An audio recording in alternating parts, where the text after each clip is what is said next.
Today we're talking to Chiel Ebbelaar from wonderful Holland.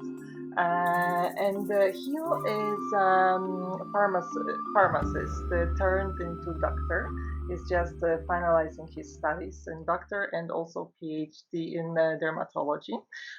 Chiel is a consultant on psychopharmacology to psychiatrist and also a lecturer, university lecturer. Welcome, Chiel. Yeah, well, that's a big introduction. Yeah, thank you.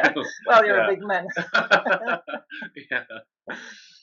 Chiel, you're also yoga practitioner and teacher for 15 years? Yeah, I have been teaching yoga for 15 years. Yeah. Oh, that's really impressive. Yeah. How did yoga and the yoga practice and yoga teaching impacted your life? Yoga changed my life completely. I started doing yoga when I was 18, 19. And yoga taught me to be more mindful, taught me to be more in touch with my feelings, to be more accepting. And basically, yoga made my life more rewarding in many aspects. Yeah. And today, yoga is becoming more popular. Also, we hear more about well-being, the importance of well-being. Yeah. We hear well-being as a superpower, as a very popular topic. Yeah. What is your take on that? Yeah, I definitely agree that well-being is a superpower. Because what happens is that in current society, people are over asked all the time. There are so many impulses hitting you through Facebook, through social media, through news media, and there's this constant storm of impulses, and it's actually very challenging to stay calm and grounded in this environment. And I think that well-being helps you to stay happy and healthy and grounded. Yeah. Sounds easy, but It's not. It's very difficult. How do you achieve it? Yeah. So like, I try to be very mindful in everything I do, and try to be present in the moment, and not get carried away by things that come on my path. And what I try to create happiness in small moments and be very aware and present. And the way I do that is I try to work a lot with mindfulness. And mindfulness is something that you can learn, amongst others, by doing yoga. So it's definitely very challenging to be grounded and mindful, but the good news is that you can train it. Absolutely. You can And learn it. Yeah. you deliver mindfulness trainings to people from all different paths of lives and also Yeah. for people from corporate environments. Yeah. Um, what are the challenges and what are the outcomes from your point of view, from your experience? In my experience, people from the corporate world are not very emotionally connected anymore to themselves, but even, for example, mothers towards their children, because they're working so much, and like them when they're in a meeting, they're like, I want to be home with my children. And when they're at home with their children, they're like, oh, I still have to finish this or that, because tomorrow I have an important meeting. So mindfulness is doing is like be present in the moment. So when you're with your children, you're with your children, and when you're at work, and be fully present.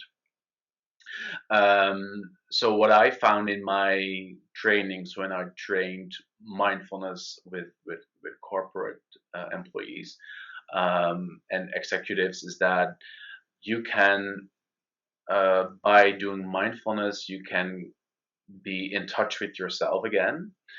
You can open your emotions again, and be more receiving, and also be more like giving, more and more present. Yeah. Mm-hmm. Um, Perfect. Do you have any tips on, especially for people, for everyone in these days living in such a busy world? How can you, because it's always sounds easy. It's like, Hmm. meditation, it's a great solution, but Yeah. once you have no practice, no prior experience, it's Yeah. actually very difficult even to Yeah. close your eyes if you're Yeah. being asked. Definitely. So, Yeah. what is the smallest step people can take in order to be more mindful? Yeah. So let's start with saying that meditation is horrible to start with because you're like, you close your eyes and you have all these thoughts and you're like, this is never going to stop. And the first thing I want to say is that through meditation, you will never ever be able to stop your thoughts completely because there's always this constant supply of thoughts. So your goal should not be to stop thinking. The only goal should be that to be more aware of what you are thinking and why. And what I do in mindfulness trainings, for example, a great way to start is by becoming aware of your breathing. Mhm.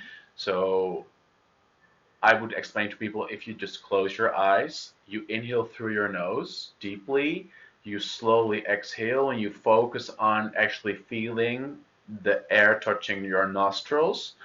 That's already like a moment of, like, one Zen moment. Even by being aware of like one or two breaths is already contributing to awareness and regrounding. Mm. Because people, what happens is that if there is like a trigger or a life event or a situation that is provoking this train of behaviors and thoughts, and um, what you can do by just going back to your breathing, like, you, for example, if you receive like good news or bad news or something happens, you're like, okay, let me go back to my breathing, inhale, exhale, and then slowly look at it from a distance.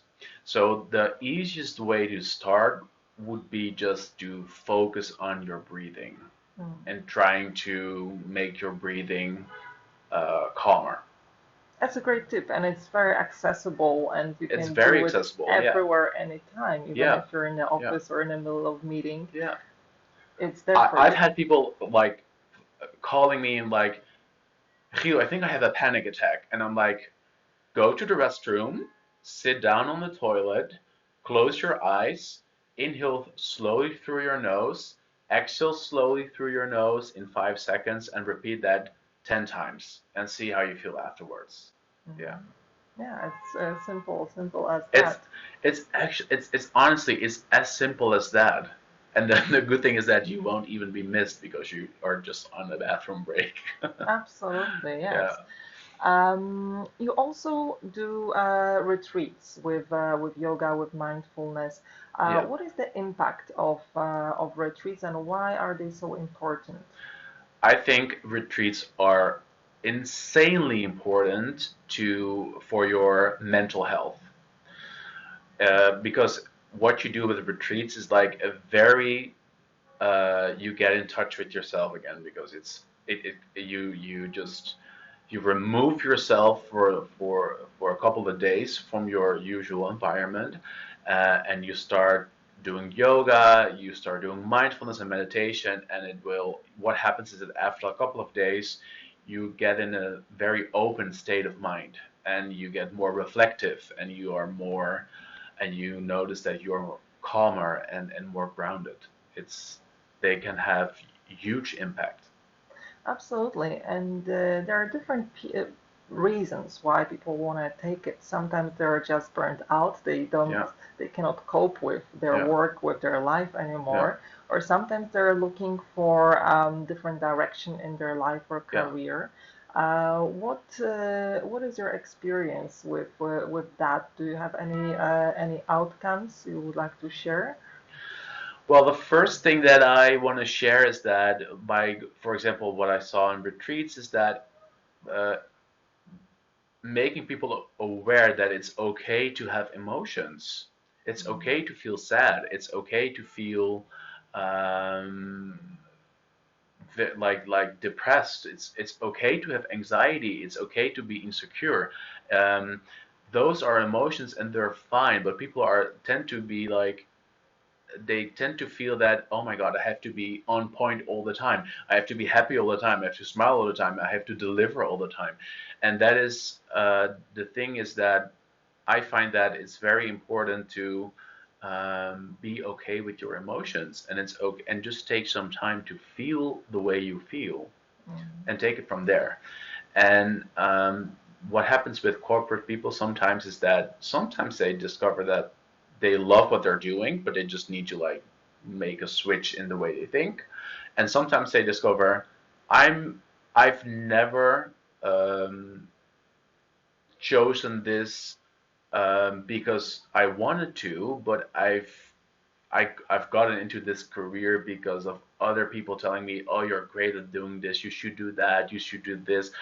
And then what happens is that people are like, they find themselves at a point in their lives, and they're like, "How did I get here? This is not necessarily what makes me happy." And then they can switch things up. So it's all about awareness. Mm. Yeah. Absolutely. And you're working on your thesis on dermatology, and also we've been talking before about the importance of your exposure, of your physical exposure, the beauty. People are really concentrated on maintaining the youth and their beauty for Yeah. as long as possible, or even Yeah. reversing Yeah. age. Um, what would you say are the best practices for staying youthful, but also from the external side, from feeling good inside, but also looking good outside? Yeah. Is there anything that works more than others? Think. It's an open door, but like the basics are a healthy diet, of course. I'm very intrigued with everything that involves anti-aging, because I also feel that um, life is a beautiful gift, and you want to cherish it. And I want to enjoy my life in good condition, in good health, for as long as I can. So longevity is something that I'm very passionate about, and I think the basis is a healthy diet. Exercise, daily exercise is very important, and stress reduction through yoga, for example. Mhm. Stress is a killer for your body and also for your mental health. And people actually don't know, but like chronic stress can alter your brain function. So I think that is the basic, and so the basic is eating healthy, a healthy diet, exercising, and stress reduction. Might be through yoga, might Mhm. be through doing puzzles, doesn't matter, but stress reduction. And the other thing is that you should not like absolutize, let's say it like that, one of these components. If you want to do a healthy diet, it should not be just carrots. It should Mhm. be carrots, but sometimes a very delicious cookie as well. Mhm. It's not go to the extremes. Yeah. Absolutely. So, as in yoga, stability, then flexibility and balance overall. Flexibility is key. Yeah, flexibility is a key word. Yeah, Mm, definitely. Yeah. perfect, perfect. Um, good. I think that's all. Unless if you want to add anything, No, we have I'm so much Yeah, I have so much. knowledge. I have so much to share. Yeah, no. It's like I want to thank you for the interview. It's like it's always Well, nice to share my thank you, opinions. Chiel, for Yeah, taking your time. I really appreciate it. you're very welcome.